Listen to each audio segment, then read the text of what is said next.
انسان کی عقل کا اندازہ اللہ نے ہمیں حضرت آدم علیہ السلام کے لیے جو ہے وہ خوب بتایا ہے کہ جب حضرت آدم علیہ السلام کا قصہ آپ نے سب نے سنا ہے کہ جب حضرت آدم علیہ السلام کو جنت میں ساری نعمتیں دی گئی تھی، سب کچھ جو دنیا میں اویلیبل ہے، اس کائنات میں جو موجود ہے چیز، وہ ساری نعمتیں حضرت آدم علیہ السلام کو دی گئی تھیں۔ صرف ایک درخت، وہ سیب تھا یا شاید گندم کا دانہ تھا، وہ اس سے منع کیا تھا کہ اے آدم، یہ ساری نعمتیں تیرے لیے ہیں اور تو ان سے جو ہے لطف اندوز ہو سکتا ہے، تو اسے خوب انجوائے کر سکتا ہے، یہ ساری نعمتیں تیری ہیں اور تیرے لیے ہیں اور تیرے اختیار میں ہیں، اور ان کو میں نے حکم دیا ہے کہ یہ تیری جو ہے تیرے خدمت کریں اور تیرے جو ہے تجھے فائدہ پہنچائیں،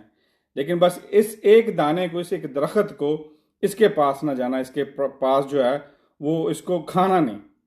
تو شیطان نے کیا کیا؟ مثال کے طور پہ آج ایک بچہ ہے،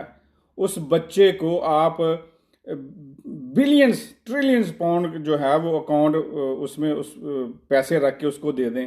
دنیا کی مہنگی ترین گاڑیاں جو ہیں اس کے پاس رکھ دیں، دنیا کی مہنگی ترین جگہ پر مہنگے ترین مکان بنا کر، بڑی بڑی فیکٹریاں بنا کر، بڑے بڑے مربع زمینوں کے دے کر، بڑی بڑی سلطنتیں، بادشاہتیں، سب کچھ دے کر اس کو کہیں کہ یہ ایک طرف یہ ساری چیزیں ہیں اور ایک طرف یہ ایک درخت ہے، اس درخت کا پھل نہیں تو نے کھانا، اور وہ بچہ سارے بینک بیلنس، ساری جائیدادیں، ساری پراپرٹیاں، ساری سلطنتیں، ساری بادشاہتیں، ساری کائنات جو اس کو دی گئی تھی، اس کو چھوڑ کر وہ ایک درخت کا دانہ کھا لیں، تو انسان کی عقل کا اندازہ آپ کو اس سے ہو جائے گا کہ انسان کتنا عقل مند ہے۔ اللہ نے ہمیں خود بتایا ہے حضرت آدم علیہ السلام کے ذریعے۔ تو آج مجھے تعجب ہوتا ہے ان لوگوں پہ جو 80 سال کے، 90 سال کے مجھ جیسے سفید بال، وہ بڑے بڑے مکان، 3 4 منزلہ مکان دکھا کر یہ کوشش کر رہے ہوتے ہیں کہ یہ بڑی کامیابی ہے، حالانکہ وہ اس مکان کی دوسری منزل پر نہیں جا سکتے، ان کی ٹانگیں ان کو اجازت نہیں دیتی۔ وہ بڑی بڑی گاڑیاں، بڑے بڑے مہنگے ہارس پاور والی گاڑیاں دکھا کر آپ کو بتا رہے ہوتے ہیں کہ یہ کامیابی ہے، حالانکہ وہ اس کو 40 کی سپیڈ اور 50 کی سپیڈ سے اوپر چلا نہیں سکتے، کیونکہ ان کی ٹانگیں، ان کا جگرا، ان کا دل ان کو اجازت نہیں دے رہا ہوتا،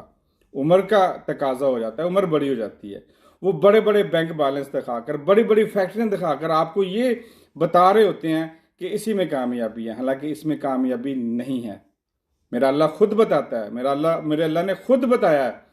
خود اپنی آواز میں، قرآن میں بتایا ہے، نبیوں کے ذریعے بتایا، اللہ کے اپنے نیک بندوں کے ذریعے بتایا کہ کامیابی صرف ایک چیز میں ہے، وہ ہے میری بندگی میں،